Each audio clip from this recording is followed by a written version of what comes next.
Hi guys, good morning. আজকের সকালের পুরো প্রোগ্রামটাই রয়েছে সাইট সিনের জন্য। বাজে এখন 6টা।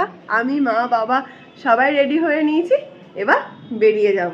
আমার মাকে বেশ ভাল লাগছে, আর বাবা সামনে কিছুটা এগিয়ে গেছে। Good morning. আমরা বেড়াতে যাচ্ছি আজকে ধুবুলগিরি, উদয়গিরি, খণ্ডগিরি, উড়িষ্যা। সুন্দর সানরাইজ পুরীতে। উঠে পড়ছি এখন অটোতে।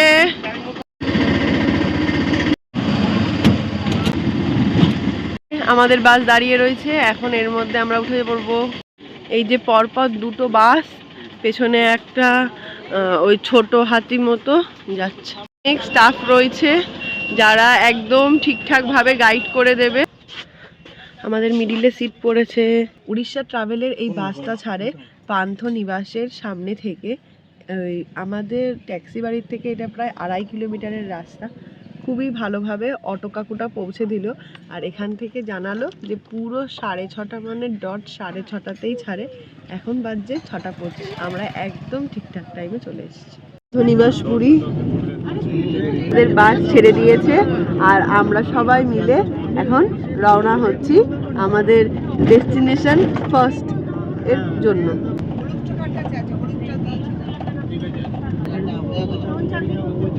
जो मंदिर होता है गौतम बुद्ध का मंदिर, मगर ये मंदिर सर एक शांति का प्रतीक है। कैसे?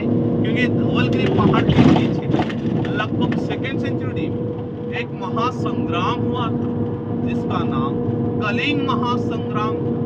एक मंदिर देखने के लिए मिल बारे में भी आपको आगे जाने से देंगे।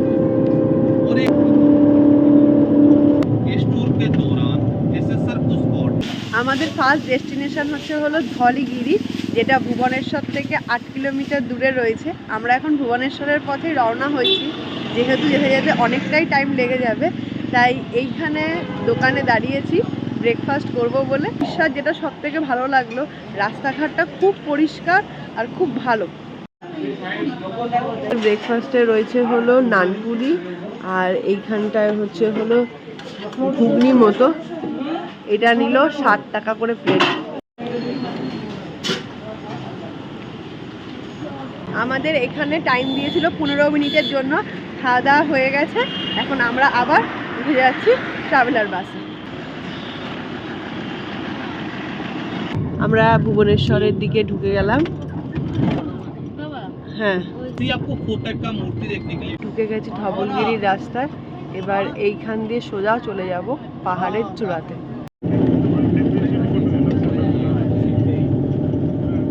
মা বাবা ওঠা শুরু করেছে, আমরাও এখন উঠছি। ইতিহাসে সবাই পড়েছি অশোকের সাথে কলিঙ্গরাজ খারবোলের যুদ্ধ, যেটা 261 বিসিতে হয়েছিল। আস্তে আস্তে দেখলাম এই পাহাড়টার একদম নিচে যেখানে এই যুদ্ধটা হয়েছিল। যুদ্ধ শেষে আমরা সকলেই জানি চণ্ড অশোক ধর্মাশোকে পরিণত হয়েছিল এবং বৌদ্ধ ধর্মকে গ্রহণ করেছিল। ভারত সরকার এবং জাপানের কোলাবোরেশনেই সেই বুদ্ধদেবের মূর্তিকে এখানে শান্তির প্রতীক হিসাবে গড়ে তোলা হয়েছে। মেজমামিদের সাথে যখন আমরা ঘুরতে এসেছিলাম, এই নিয়ে আমার পুরী 3 বার ঘোরা হয়েছে, তখন আমি এই মন্দিরটায় উঠেছিলাম, কিন্তু তখন এটার ইতিহাসটা সম্বন্ধে জানলেও সেইভাবে নলেজটা ছিল না। এখন তো বড় হয়ে গেছি, প্লাস এই বুদ্ধদেব আমার নিজেরও খুব পছন্দের একটা মানুষ, তার সম্বন্ধে তো এখন এই জিনিসগুলো আরও ভালোভাবে দেখে আমার খুব ভালো লাগছে। বুদ্ধদেবের সেই স্ট্যাচুর সুন্দর মূর্তিটা। মন্দিরের গায়ে রয়েছে অসংখ্য মূর্তি আর্কিটেকচার, যেখানে বোঝানো হচ্ছে বুদ্ধদেব কিভাবে তার অষ্টাঙ্গিক মার্গ সম্বন্ধে শিষ্যকে এবং পুরো জগৎকে বুঝিয়েছে। অপরূপ সৌন্দর্যে তুলে ধরা হয়েছে মন্দিরের চারিপাশটাকে। বুদ্ধদেবের মাহাত্ম্যকে আরও প্রচার করা হয়েছে এর মাধ্যমে।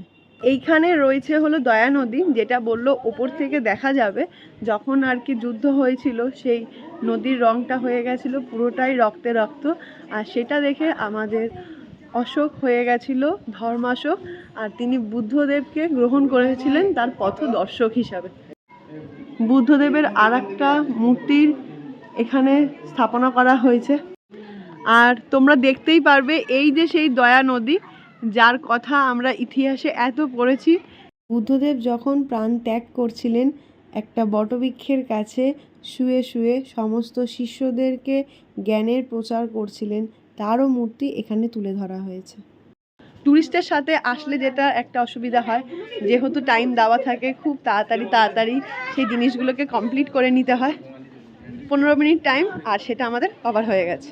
धवलगिरी के बाद आपका जो अगला दर्शनीय स्थान रहेगा वो रहेगा सलिंगराज टेम्पल। और ये जो सलिंगराज टेम्पल है ये भगवान शिव जी का मंदिर है और ये आपका 1960 में आता है। 11th सेंचुरी का मंदिर है, मगर वहीं पर आपको असर भगवान शिव जी का और एक अलौकिक रूप देखने के लिए मिलेगा और एक अवतार देखने के लिए मिलता है जो होता है हरिहर। এখন নেমে গেছি আমাদের সেকেন্ড ডেস্টিনেশন, যেটা হচ্ছে লিঙ্গরাজ মন্দির। মন্দিরটা শুরু হচ্ছে এইখান থেকে। সমস্ত মন্দিরগুলো একই রকমের দেখতে। আমাদের এই টুরিস্ট স্পটটা ঘোরার জন্য টাইম দিয়েছে মাত্র 8 ঘন্টা। এখন বাজে 8:45 মতো। 9:15-র মধ্যে আমাদেরকে আবার ব্যাক করতে হবে। এটা হলো মন্দিরের এন্ট্রান্স। আমার বাবা সামনে এগিয়ে দৌড়ে যাচ্ছে, আর এই দাদাটার কাছে আমরা সব রাখবো এখন। পুরো মন্দিরটা ভেতর থেকে দেখে আসলাম, এত সুন্দর আর্কিটেকচার। ছোটবেলায় যখন এসেছিলাম এতটা ভালো করে ফিল করতে পারিনি। আর একটা কথাও বললো এই লিঙ্গরাজ মন্দিরের সম্বন্ধে, যে যখন কলিযুগ শেষ হয়ে যাবে তখন যে লিঙ্গরাজের যে মূর্তিটা আছে ওটা পুরোটাই মাটির সাথে মানে পাতালে মিশে যাবে, যেখান থেকে এই মূর্তিটা তৈরি হয়েছে। এত রৌদ্র বাইরে, বাপরে বাপ, সাংঘাতিক পরিমাণে সোয়েট হচ্ছে। এর মধ্যে আমরা এখন কেক খেয়ে নিচ্ছি। চলে এসছি আমরা আমাদের নেক্সট ডেস্টিনেশনে, যেটা হলো উদয়গিরি আর খণ্ডগিরি। এই যে সুন্দর যে পাহাড়টা দেখতে পাচ্ছ, এটা হলো উদয়গিরি। আমরা ভাবছি এই সিঁড়ির মাধ্যমে ওপরে যাব, আর একটা স্লোপ সিস্টেমও রয়েছে। খারবেল রাজা জৈনদের থাকার জন্য 18টা গুহা করেছিল, তার মধ্যে সব থেকে বড় হচ্ছে হাতিগুম্ফা গুহা, যাকে আমরা এলিফ্যান্ট কেভ নামেও জেনে থাকি। আরও কিছু গুহার পরিচয়ও তোমাদের সাথে শেয়ার করব যতটা আমি জানতে পারছি। এইটা হলো জয়া বিজয়া গুম্ফা। এই গুম্ফাগুলো তৈরি করা হয়েছিল মেনলি জৈন সাধকদের থাকার জন্য, ওনাদের তপস্যা করার জন্য। বুদ্ধ সিরিয়ালে যেমন দেখেছিলাম, যখন উনি ট্রেনিং প্রাপ্ত হয়েছিল এরকমই গুহা তৈরি করেছিল, সেটা সিরিয়ালে না দেখে লাইভে দেখছি। ভীষণ ভালো লাগছে আমার। এইখানেও কিছু গুহার নাম রয়েছে, ছোট হাতি গুম্ফা এবং অলকাপুরী গুম্ফা। এই 4টে গুম্ফা আছে এখানে একসাথে। আমরা এবার যাচ্ছি হাতি গুম্ফার দিকে। এই দেখো খণ্ডগিরি পাহাড়ে, এটা হচ্ছে জৈন মন্দির। এখানে উঠতে পারবো কিনা এখনো জানি না, কিন্তু পুরো নিচটা দেখতে অনেকটা এই রকম লাগছে। এই যে চলে এসেছি হাতিগুম্ফ, যেটা আমাদের ওয়ার্ল্ড হেরিটেজ সাইট আছে, ইউনেস্কো দ্বারা স্বীকৃত।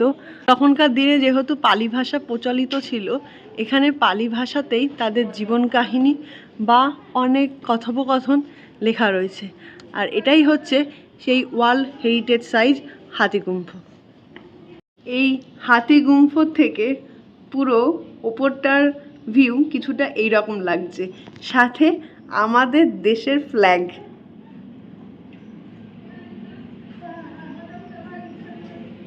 জৈন মন্দিরটাকেও ছেড়ে যায়নি, কাছ থেকে উপলব্ধি করে এসেছি। ফাইনালি এসেছিলাম জৈন মন্দিরে, অনেক হাঁপিয়ে ধাপিয়ে। আর মাত্র 5 মিনিট আছে, নিচে নেমে যাব।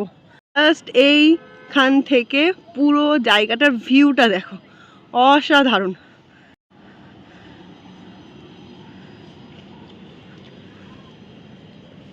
পুরো ঘেমে চুড়ে চান হয়ে গেছি বলতে পারো।